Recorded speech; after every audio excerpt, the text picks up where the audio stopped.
로봇 시스템과 로봇이 보병을 대신하고 수천 대의 드론을 동시에 제어하는 강력한 인공지능이 있습니다. CNN 방송은 닉 페이튼 월시가 촬영한 보도를 공개했는데 이 보도는 우크라이나군 부대 내부에서 촬영된 것으로 이 부대들은 로봇과 드론 그리고 오직 로봇과 오직 무인기로 전투를 벌이고 있습니다.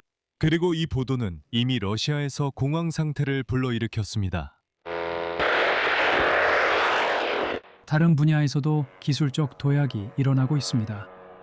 제트 부스터를 사용해 드론이 단 몇 초 만에 시속 120마일의 속도에 도달할 수 있습니다. 그들의 기지에서 한 화면은 뒤집힌 세계 질서의 단면을 보여줍니다. 이번 에피소드에서는 우크라이나 군이 인공지능과 첨단 드론을 어떻게 활용해 러시아를 대규모로 공격하는지, 그리고 보병이 부족할 때 우크라이나가 전선에서 로봇을 어떻게 사용하는지 자세히 알아보겠습니다. 또한 오늘의 두 번째 뉴스도 다룰 텐데요. 러시아 측이 우크라이나가 드론으로 자포리자 원자력 발전소를 공격했다고 주장한 내용입니다. 참고로 이 방송이 녹화될 당시 러시아는 IAEA 감시단의 출입을 허용하지 않았습니다. 이런 상황에서 러시아는 우크라이나에서 드론 개발이 계속된다면, 그리고 이 드론들이 자포리자 원자력 발전소를 공격했다고 주장하면서 서방이 이를 막지 않을 경우 유럽을 타격하겠다고 위협하고 있습니다. 이 두 뉴스는 서로 연관되어 있습니다. 러시아는 우크라이나 군이 드론을 활용해 얼마나 큰 성과를 거두고 있는지 보고 자포리자 원자력 발전소에 대한 허위 공격을 내세워 이 성과를 깎아내리려 하고 있습니다. 제 이름은 알렉세이 피치이고 이 주제에 대해 함께 이야기해 보겠습니다. 하지만 그 전에 Давайте вместе обсудим эту тему, но прежде чем мы начнем, 여러분, 채널 구독과 좋아요, 그리고 어떤 댓글이든 남겨주시고 제 텔레그램 채널 피치뉴스도 구독해주세요. 링크는 이 영상 설명란에 있습니다. 자, 오늘 인터넷을 완전히 뒤흔든 소식부터 시작하겠습니다. CNN 방송은 우크라이나가 인공지능과 팔란티어 시스템을 이용해 러시아 깊숙한 곳까지 타격을 지휘하는 방식을 보여주었습니다. 화면에는 드론의 실시간 경로가 표시되고 있습니다. 목표 좌표와 인공지능이 지속적으로 분석하는 데이터도 함께 나옵니다. 그리고 중요한 점은 인공지능이 러시아의 방공망에서 허점을 찾아내어 러시아를 공격하는 데 도움을 준다는 것입니다. 기자 닉 페이튼 월시는 전선의 로봇과 러시아를 타격하는 드론에 대한 자신의 긴 리포트를 다음과 같은 말로 시작합니다. 인용입니다. 9개월 전, 우크라이나는 붕괴 직전이었고 인력과 자금 모두 부족해 방향을 잃었습니다. 그러나 지금은 상황이 달라졌습니다. 그리고 이는 새로운 동원령 덕분이 아니라 기술 덕분입니다. 그리고 월시는 로봇과 드론으로 싸우는 우크라이나 부대 내부를 직접 방문했습니다. 기자는 여러 곳을 방문했습니다.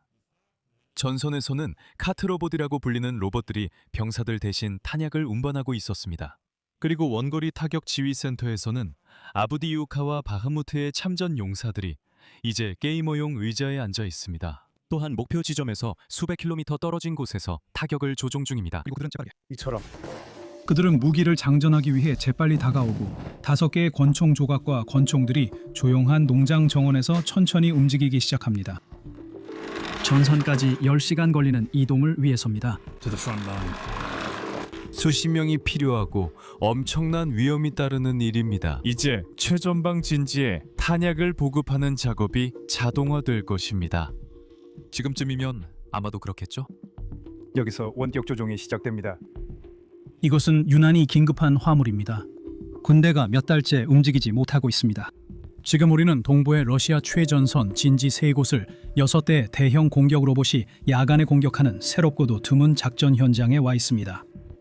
이 벙커로 들어올 때 눈에 띄지 않으려고 사복을 입은 겁니다.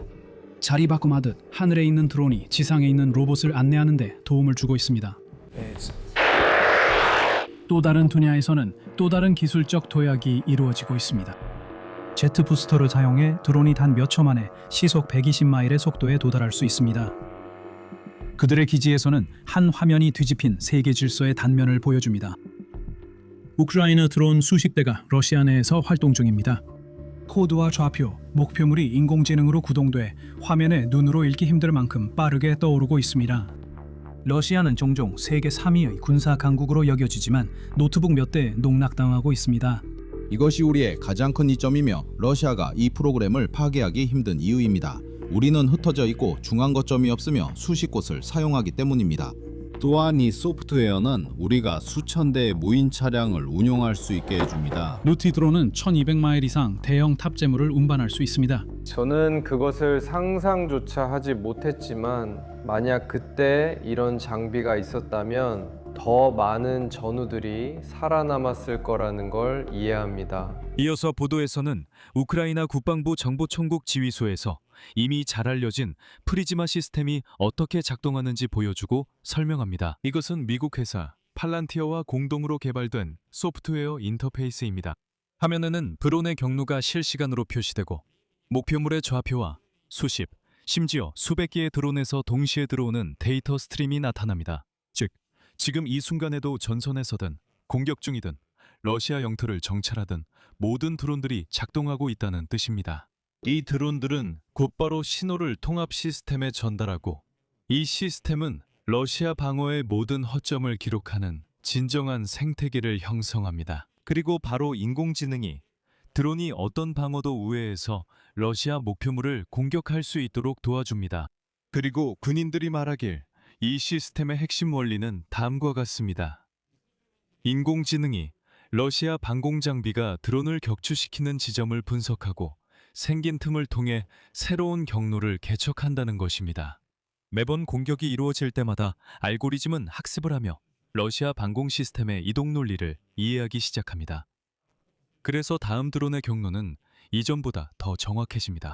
그리고 중요한 점은 벡터라는 호출명을 가진 지휘관이 말하기에 이런 센터가 여러 개 있으며 전국 곳곳에 분산되어 있기 때문에 하나가 파괴된다고 해서 전체가 멈추는 일은 없다고 했습니다. 프리즈마 시스템 구축에 대해 다시 말씀드리겠습니다. 5월 초에 우크라이나 국방부 장관 미하일 페도로프가 팔란티어 회사의 대표 알렉스 카프와의 회담 후 공식적으로 발표했는데 알렉스 카프는 그때 직접 키이우에 방문했습니다. 카프에 따르면 팔란티어는 현재 우크라이나에서 대부분의 표적 지정 임무를 담당하고 있기 때문에 블라디미르 푸틴이 아무리 방공 시스템을 주거 건물의 지붕 위에 올려놓아도 소용이 없습니다. 제가 다시 말씀드리자면 이미 헬리콥터에서 실제로 유리 건물에 방어벽을 설치하는 장면이 공개되었습니다. Стеклянное здание, защиту. 이런 행동을 아무리 반복해도 소용없습니다. 사실 우크라이나 드론들은 인공지능의 도움으로 어떻게든 그 방어를 우회할 방법을 찾아낼 것입니다. 그리고 밝혀진 바에 따르면 5월에 있었던 모스크바 공격은 인공지능이 드론이 방공망을 우회하도록 어떻게 돕는지 보여주는 대표적인 사례였습니다. 참고로 말씀드리자면 모스크바는 러시아에서 가장 방어가 잘 되어 있는 도시로 여겨집니다. 한편 CNN은 지상 로봇 부대, 즉 4바퀴 달린 차량에 엄청난 양의 폭약을 실은 기계들을 보여주었습니다. 이 기계들은 공격을 위해 이동하고 있으며 러시아인들은 이미 이를 조용한 죽음이라고 부르고 있습니다. 사실 이 기계는 10m 이내로 가까워져야 소리가 들리기 시작합니다. 올해 1월 이후 단 한 개의 이런 부대만 해도 22,000번의 전투작전을 수행했습니다. 우크라이나 대통령 볼로디미르 젤렌스키는 4월에 우크라이나군이 단 한 명의 보병도 없이 오직 로봇의 힘만으로 처음으로 러시아 진지를 점령했다고 밝혔습니다. 전략의 핵심은 다음과 같습니다. 이제 여단들이 몇 킬로미터에 걸친 전선 구간을 한두 개의 진지로 방어하고 있는데 예전에는 1km마다 2개의 대대가 필요했습니다. 그리고 지금 러시아인들은 우크라이나의 이러한 기술적 돌파구를 깎아내리려고 시도하고 있습니다. 특히 이런 시스템들이 핵시설에도 타격을 가할 수 있다고 주장하며 선전하고 있습니다. 크렘린은 우크라이나 군대가 5월 30일과 31일에 자포리자 원자력 발전소를 공격했다고 주장했습니다. 자포리자 원자력 발전소 점령 당국에 따르면 5월 31일 낮에 발전소의 운송작업장이 포격을 받았고 버스 6대와 가젤 차량 2대가 파괴되었으며 직원 중에는 부상자가 없었습니다. 전날인 5월 30일 로사톰의 사장 알렉세이 리아체프는 우크라이나의 전투 드론이 자포리자 원자력 발전소 6호기 터빈 건물을 공격했다고 밝혔습니다. Запорожской электростанции. 그의 말에 따르면 벽에 구멍이 생겼다고 했습니다. 이 점을 기억해 두세요. 그리고 드론이 광섬유로 조종되어 우연히 명중한 것이 아니라고 했습니다. 리아체프의 주장에 따르면 이것은 원자력 발전소의 주요 설비를 대상으로 한 최초의 의도적인 공격으로 터빈 건물에 구멍이 뚫리고 손상이 발생한 사건이었습니다. 여기서 리아체프가 벽에 구멍이 뚫렸다고 히스테리를 부린 것을 기억하는 것이 중요합니다. 왜냐하면 조금 뒤에 바로 그 구멍을 제가 보여드릴 것이기 때문입니다. 우크라이나는 모든 비난을 단호히 거부합니다. 우크라이나 남부 방위군은 이전에 우크라이나군이 제네바 협약을 준수하며 원자력 발전소를 공격하지 않는다고 밝혔습니다. 그리고 우크라이나 외무부는 이렇게 직접 밝혔습니다. 인용하자면 우크라이나가 자국 영토에 위치한 자국이 주권 통제를 되찾으려는 원자력 발전소를 왜 스스로 공격해야 하는지 목적이 불분명합니다. 이는 러시아가 우크라이나를 깎아내리고 자국의 범죄 행위를 숨기려는 또 다른 시도입니다. 하지만 많은 사람들이 사건의 과거 흐름을 분석하지 않아 이를 알아채지 못합니다. 여기서 한 가지 의문이 생깁니다. 왜 러시아인들은 바로 지금 자포리자 원자력 발전소 공격 이야기를 꺼내기로 결정했을까요? 사실은 아주 간단합니다. 6월에는 전통적으로 IAEA 이사회 회의가 열리며 이 자리에서 2025년 연례 보고서가 검토될 예정입니다. 러시아에게 이 문서들은 심각한 문제입니다.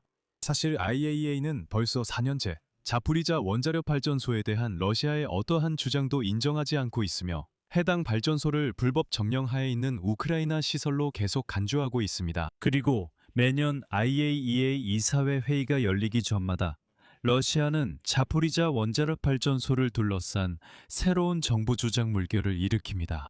이것은 2022년, 작년, 재작년에도 있었습니다. 항상 6월이 되기 전에 그들은 우크라이나가 공격했다, 포격했다 등과 같은 공격 소문을 퍼뜨리기 시작합니다. 그러니까 세부 사항과 표현은 바뀌지만 목적은 변하지 않는다는 거군요. 그리고 목적은 간단합니다. 불법적으로 점령한 자포리자 원자력 발전소에서 관심을 돌리고 IAEA 이사회 전체가 이 공격에 대해 이야기하고 논의하게 만들며 발전소 점령에 대해서는 논의하지 않게 하려는 것입니다. 이제 가장 흥미로운 부분입니다. IAEA 사무총장 라파엘 그로시가 말하길 러시아인들이 그에게 원자로 건물 벽에 구멍이 생겼다고 주장했다고 합니다.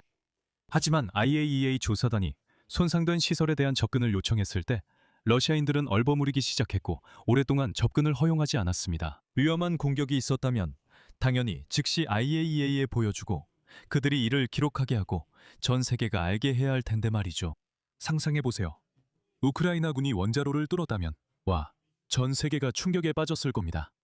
하지만 아니었습니다. 그들은 검사관들을 들여보내지 않았습니다. 결국에는 검사관들을 들여보냈습니다. 그리고 이것이 그들이 보여준 것입니다. 이 사진에는 바로 그 무인기의 충격으로 생긴 터빈실 벽에 난 구멍이 나와 있습니다. 그리고 더 이상의 자세한 내용은 없었습니다. 끝입니다. 재미있는 점은 사진에서 보시다시피 벽이 뚫린 흔적은 전혀 보이지 않는다는 겁니다. 검은 얼룩만 보일 뿐이죠. 그리고 소위 충격이 있었다는 곳 근처를 보시면 심지어 창문도 멀쩡합니다. 유리도 그대로 남아 있습니다. 보세요. 이게 바로 이 소위 공격의 전부입니다. 하지만 이 사건은 러시아의 대표적인 알코올 중독자 딤카 메드베데프가 다시 한번 나토를 향해 위협을 퍼붓기 위해 더러운 입을 열게 만들었습니다. 러시아 국가안보회의 부의장 딤카 메드베데프는 나토 국가들의 원자력 발전소를 타격하겠다고 위협했습니다. 다음은 그의 인용문입니다. 이것은 전술 핵무기 사용보다 조금도 낫지 않으며 이에 대한 대응으로 우크라이나 원자력 발전소뿐만 아니라 분쟁에 연루된 나토 국가들의 원자력 발전소에도 대칭적인 타격이 가해질 수 있습니다. 여기서 말을 줄이겠습니다. 여러분의 의견과 생각을 이 영상 아래 댓글로 남겨주세요. 채널 구독과 알림 설정, 그리고 좋아요도 잊지 마세요. 이 유튜브 채널의 활동을 지원하고 싶으시다면 방법에 관한 모든 링크와 정보는 이 영상 설명란에 있습니다. 감사하겠습니다. 오늘은 여기까지입니다. 건강 조심하세요. 모두 안녕히 계세요.